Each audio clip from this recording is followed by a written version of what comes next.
Good morning, everybody. Thank you so much for joining us online again this Sunday. We appreciate you tuning in.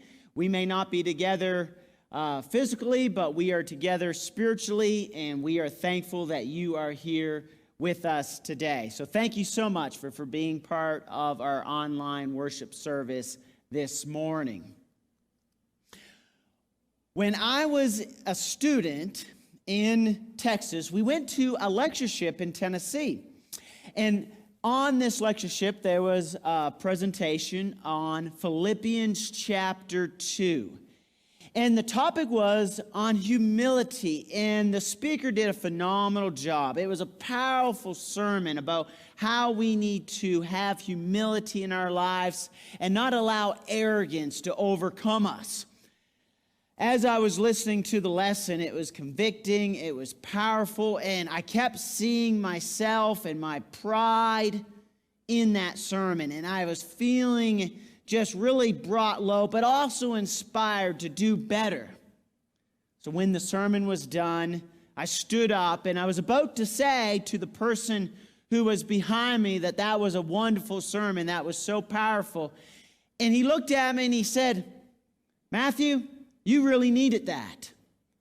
And I thought, what? As he was sitting there listening to the sermon, I was being convicted, and he was sitting back thinking, man, that was a good point for Matthew. Whew, I'm glad he heard that. I'm glad he heard that verse being used. Whew, I bet that hurt his heart right there. And so as I was listening to the sermon thinking about my pride, he was listening to the sermon thinking about my pride. I kind of look at that and laugh, and he was a good young man, but that's what he pondered as he was sitting there listening, thinking about how I needed that sermon. And the truth of it was, I did need to hear a sermon about my pride. We probably all need to hear a sermon about our pride, about how we need to be humble, how we need to really focus on the virtue of humility. Humility is so important and is part of our Christian's life. Sometimes, though, when we get talking about humility, we don't really define it well in our culture.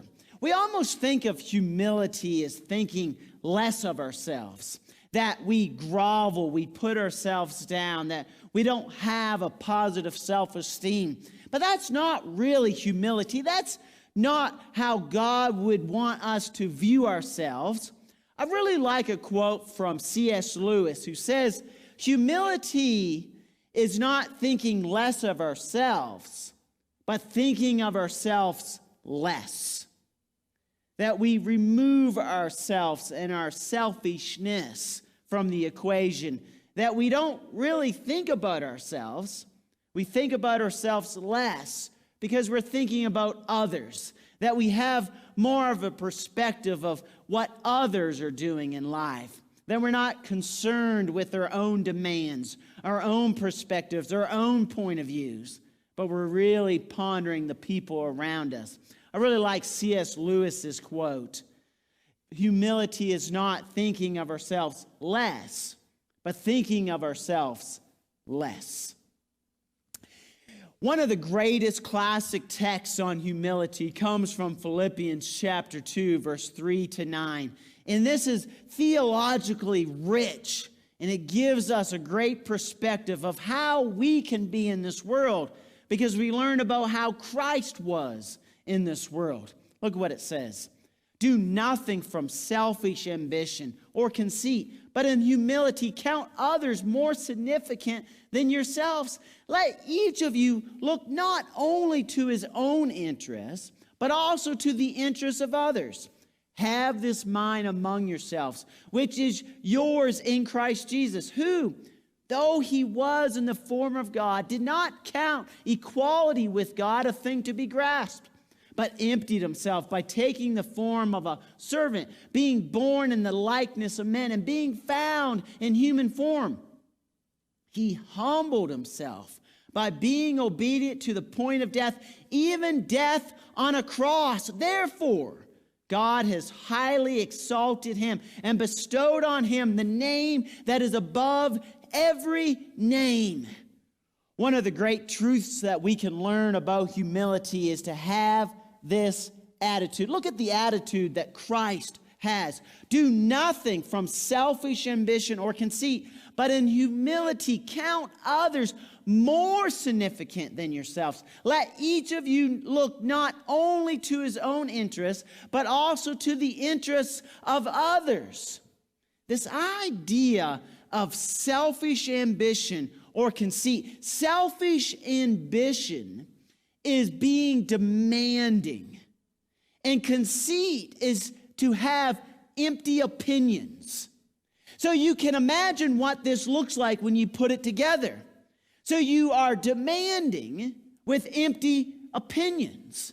That you are so dogmatic about what you think is right or what you want that you don't even take in consideration what somebody else may want. And that you haven't thought through the entirety of the situation because you are so dogmatic, that you are so dogged that you have to have it your way. That you have to have everybody compromise for what you want.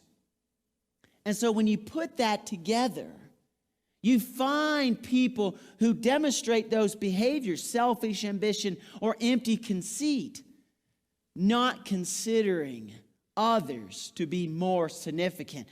The attitude that we need to have is the Christ-like attitude of lowering ourselves, of being a servant, of considering the interests of others. Because this is what Paul says. Look at Philippians chapter 2, verse 4. Let each of you look not only to his own interests, but also to the interests of others. One of the greatest ways for you to test your humility, or for you to conduct yourself in a way that is pleasing to others in being Christ-like, is if there is a situation or a disagreement, if there's a differing of opinions on a matter, you have to ask yourself, can you summarize the needs and the wants of the person who disagrees with you? Can you sit back and formulate in your mind what the other person wants, and you can repeat it to them? If you can't empathize, or if you can't understand what the other interests are, there's a good chance you're not being open-minded. There's a good chance that you're not taking their interests into consideration. It doesn't mean that they're automatically right. But if you can restate and repeat and empathize with what they're thinking about that scenario, it means that you have allowed yourself to think of interests of others. Never make a decision, never make a choice until you can accurately represent what somebody who disagrees with you thinks. That's a test of humility. Because sometimes when we force ourselves with our demands, we're thinking about what we want and only what we want. And we're not looking to the interests of others. If we are so demanding of what we think we're entitled to, we're not demonstrating the attitude of Christ by being concerned about the interests of others. Reminds me of a story that I heard from an elder friend of mine. He was telling me about the time they were looking to hire this youth minister who works with the congregation presently. But the problem was the youth minister was fired from his previous role. And so he was getting some information about why he was fired, what happened, and he was doing his due diligence in this man's life. So this elder called up all 4 of the elders that made the decision to fire this youth minister. And he wanted to figure out what happened. 3 of the elders all stated to him that one elder was the one that wanted him fired. And he said, well, why? The other 3 elders admitted this. The reason was that the one elder, his grandson did not like the youth minister. And so the one elder wanted him fired because of what his grandson felt. Even one of the elders who allowed this to happen said, I'd love to have the young man back. He did a great job. And so the elder who was doing his due diligence on this, they ended up hiring the youth minister, and he has done a phenomenal job. But when you think about that scenario, you had one individual, one man, because of one grandson's perspective, made a decision and pushed his demands on the others. Anytime we are making a decision and the only person that benefits is me, we're probably not practicing humility. We're practicing empty conceit. This is why Paul says, have this mind. Have this mind of Christ. Look at what it says here. Philippians chapter 2, verse 5 to 8. Have this mind among yourselves, which is yours in Christ Jesus, who, though it was in the form of God, did not count equality with God a thing to be grasped, but emptied himself by taking the form of a servant and being born in the likeness of men and being found in human form. He humbled himself by becoming obedient to the point of death, even death on the cross. Now, people believe that this was maybe one of the early hymns that Paul is quoting through the inspiration of the Holy Spirit. That this was a hymn that people would sing about the nature of Jesus Christ. And you see Jesus lowering himself in 3 steps. First of all, he is God who becomes human. He then becomes human, and then he becomes the servant of humanity. He becomes like a lowly slave. Jesus could have come to earth and been a king.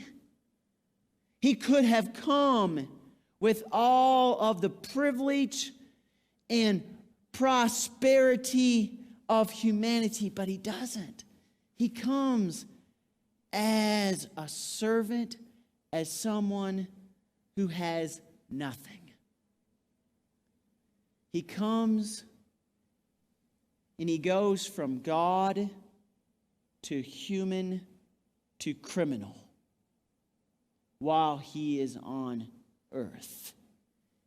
He's willing to die on the instrument of cruelty for criminals, the cross.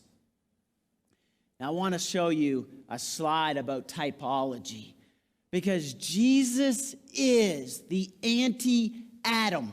He is the reverse of Adam. So in this context, you see this typology between Christ and Adam. You have Christ and the first man. And look at the differences here. Look at what it says here. You have Christ's choice, who, though he was in the form of God, did not regard equality with God as something to be exploited, but emptied himself, taking the form of a slave. And then you go back to the creation account in Genesis, and you see God and you see Adam and his choices. Look at the choice that Adam made. who was made in the image of God, and regard it to be like God, something to be exploited. They chose to sin so that they could be like God. So he aspired to greatness in the knowledge of good and evil. Jesus came to earth and was a servant. Adam was created on earth, and he strove to be like God. Now look at their obedience and disobedience in this typology. Christ's obedience, being born in human likeness and being found in human form, he humbled himself and became obedient to the point of death, even death on the cross. But then you see Adam's disobedience, seeking to be in the likeness of God, being found in human form. He attempted to exalt himself and became disobedient, seeking life. He was expelled and alienated. Adam, who was made in the likeness of God, strove to be like God, and he was expelled. Christ, who was God, who is made in the likeness of man, he was ultimately exalted. No, this is the principles that we see in Proverbs. Humility comes before exaltation. Look what it says in Proverbs 22:4. Humility is the fear of the Lord. Its wages are riches, honor, and life. Proverbs 11:2. When pride comes, then comes disgrace, but with humility comes wisdom. Proverbs 18:12. Before a downfall, the heart is haughty, but humility comes before honor. And you see the natural extension of this in Philippians chapter 2, verse 9. Have this patience. Look at what happens.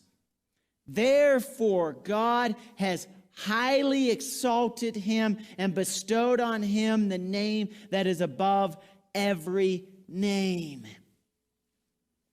Too often people think that arrogance, pride, pushiness ultimately exalts them, that they get what they want through arrogance, through haughtiness, through this prideful mindset, that if they push and they demand and they have these empty conceits and these empty attitudes, that's somehow they're going to gain the prestige in life. But that's not how God works. God humbles the exalted and he exalts the lowly. And that's what he does to Christ. 1 Peter 5:6-7. Humble yourselves, therefore, under the mighty hand of God, so that at the proper time he may exalt you, casting all your anxieties on him because he cares for you. As Christians, we be patient. We don't come to church demanding our ways. We don't create rivalries. We don't create conflict. We don't put ourselves first. We are the quickest ones to compromise. We are the first ones to say, you go first. We don't demand what we want. We think about what other people want. Because we have trust in God. We trust that at the proper time, God will make the situation right. We don't have to demand and be pushy with what we want because we know God will do what is right. It's this mindset of having trust. Jesus could lower himself. He could come to earth because he trusted his Father. He trusted that God would do what is right at the right time. It so allows us to not be anxious, not to worry, not to be so self-protecting that we forget about the needs of others and the perspective of others, because we don't have to worry. We don't need to fret. The attitude of humility works because we have God who watches out for us.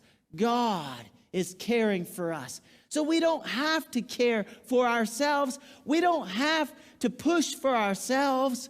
We don't have to take the chief seats in places of honor because God will honor us in due time. God watches out for the lowly and he exalts them when he wants to. That's not a job that we need to take upon ourselves. That's not a role that we need to play. God is the one who lifts up. Years ago, I remember traveling to a congregation, and every now and then when I go and speak, I hear stories, and people want to talk to me about some of the problems in the congregation, some of their quibbles, some of their disagreements with the leadership. And so you hear all these different types of story when I travel, and a lot of times I just listen, and it's really not my business, and so I just listen and hope for the best and pray about it. I remember this one time I was at a church and this lady, we were all eating together in a group and she was really upset. She was upset about the leadership in the church.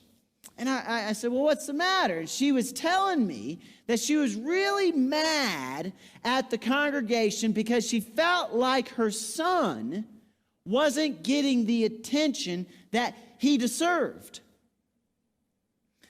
And I said, well, why is that?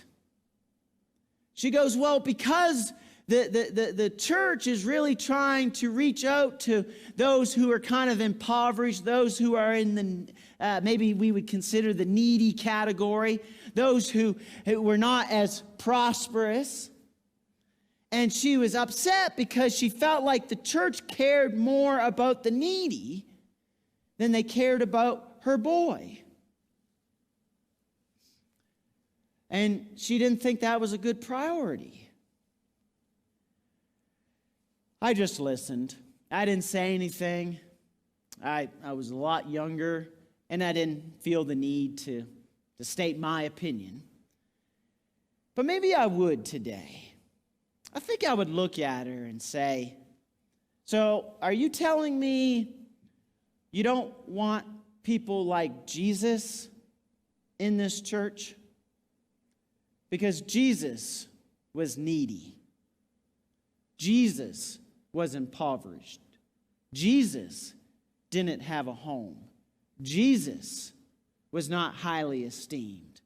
Jesus was the one who came in a humble position while on earth. And I sit back and think, I think this lady had her spiritual priorities all wrong. Because she wanted her kid to be looked after first. But if you think about it from a different perspective, her child had everything you could imagine. Because instead of demanding attention for him, she could have said, you have an opportunity to serve. You have an opportunity to give back. Instead of saying, hey, look at me, look at us, look after him, you could have talked to your son and said, you got a chance to make a difference with those kids. You go be their friend. Welcome them in. Make sure they feel welcome. Make sure they feel loved. Make sure they feel cared about. You could have seen so much spiritual maturity in that son. That boy could have been a spiritual leader. All those new people coming into that church, they needed somebody to step up and lead, to lead the songs, to lead what it looked like to be a Christian. When we come at this with an attitude of me instead of an attitude of us, we totally miss what God could have been doing in that situation. That young man could have been being spiritually formed in that moment. But instead, he would have been hearing, complaining about him not having enough attention. Instead of telling him, you have an opportunity to step up and be a man of God, she turned him into a victim when he was really the one most blessed. He was a victim instead of a warrior for Jesus. He would have been exalted for being that leader. But instead, she chose to make him humbled by being a victim in the situation. The invitation is this. Do you find yourself somebody with humility? Or are you somebody fighting for power? Are you creating rivalry? Or are you creating peace? Are you seeing it from a different perspective or only from your perspective? There's a lot of tests to see. Are we somebody of humility? Or are we somebody with pride? Because be careful. God exalts the humble, but he brings low those who exalt themselves. That is the invitation. Thank you for tuning in this morning.